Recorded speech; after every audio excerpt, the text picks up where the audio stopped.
Israelites, do not only listen to messages that make you feel good for a moment. What is the point of listening to feel good messages without acting? Now you must ask the Most High in prayer what you need Him to do for you.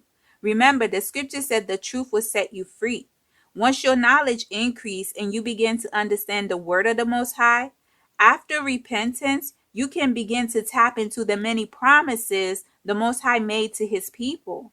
The word of the Most High can't come alive if you don't speak the word. In addition, remind the Most High of His words. The kingdom of darkness did not use the synagogue of Satan to alter the scriptures for no reason.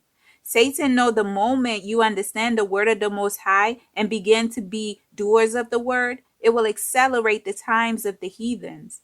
That is why the workers of iniquity in the beast system prevent you from reading and writing. They conspired against you to cut you off.